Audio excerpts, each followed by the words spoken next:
The escalating conflict between Israel and Iran has drawn significant U.S. military involvement, with the deployment of 7 B-2 Spirit stealth bombers from Whiteman Air Force Base in Missouri to Guam, a strategic Pacific outpost, on June 21, 2025.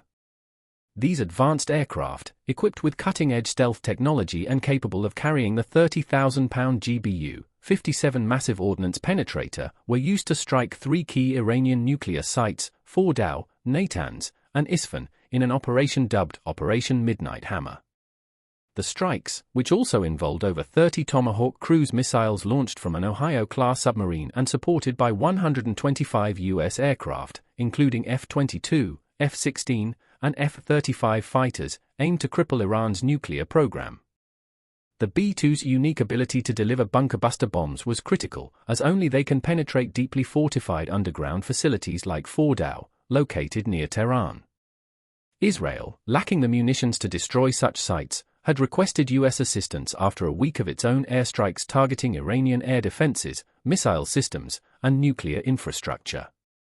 President Donald Trump, who announced the strikes on June 22, 2025, described them as a decisive move to weaken Iran, though he faces a 2-week window to decide on further U.S. involvement in Israel's campaign. The operation has heightened regional tensions, with Iran's supreme leader Ayatollah Ali Khamenei warning of irreparable damage and the foreign ministry calling U.S. actions a recipe for all-out war.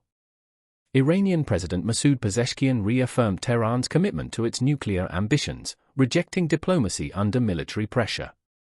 Iran retaliated with ballistic missiles and drones targeting Israel, wounding over 80 people, mostly lightly, and causing unconfirmed casualties in Iran, where at least 430 deaths and 3,500 injuries have been reported since the conflict's onset. The U.S. has also begun evacuating American citizens from Israel and the West Bank, with Ambassador Mike Huckabee urging citizens to complete an online crisis intake form for assistance via cruise ships, commercial flights, charters, or U.S. government-operated flights. This follows increased hostilities, including Israel's intensified strikes on Iranian military assets, such as missile launchers, radars, naval bases, and command centers, with over 1,000 strikes reported. Meanwhile, Yemen's Iran-backed Houthi rebels have threatened to resume attacks on U.S. ships in the Red Sea if Washington deepens its involvement, a warning echoed by other Iran-aligned groups like Kataib Hezbollah in Iraq. The Houthis, who began targeting Red Sea shipping in November 2023 in response to Israel's war in Gaza, previously prompted U.S. retaliatory strikes on Houthi targets in Yemen, including B-2 deployments to Diego Garcia in April 2025. The U.S. maintains a robust regional presence, with 40,000 troops across Iraq, Kuwait, Bahrain, Jordan, Syria, and Qatar, and naval assets like destroyers and submarines capable of intercepting ballistic missiles. The Pentagon has not publicly detailed additional naval involvement in the Iran strikes but confirmed the use of KC-46 Pegasus and KC-135 Stratotanker refueling aircraft to support the B-2 mission. The international community has expressed alarm, with UN Secretary-General Antonio Guterres calling the U.S. strikes a dangerous escalation and warning of a potential refugee crisis.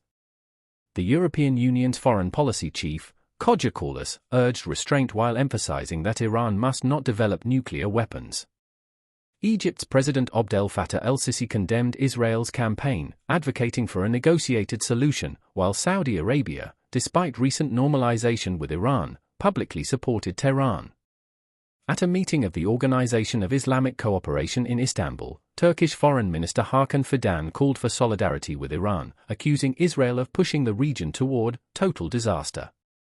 Diplomatic efforts, including talks between French President Emmanuel Macron and Pezeshkian, aim to revive negotiations on Iran's nuclear program, but Tehran's rejection of diplomacy under fire complicates prospects. The U.S. intelligence community, per Director Tulsi Gabbard's recent testimony, assesses that Iran is not actively building a nuclear weapon, though Trump's decision to strike was partly driven by concerns over Iran's potential to rapidly develop one.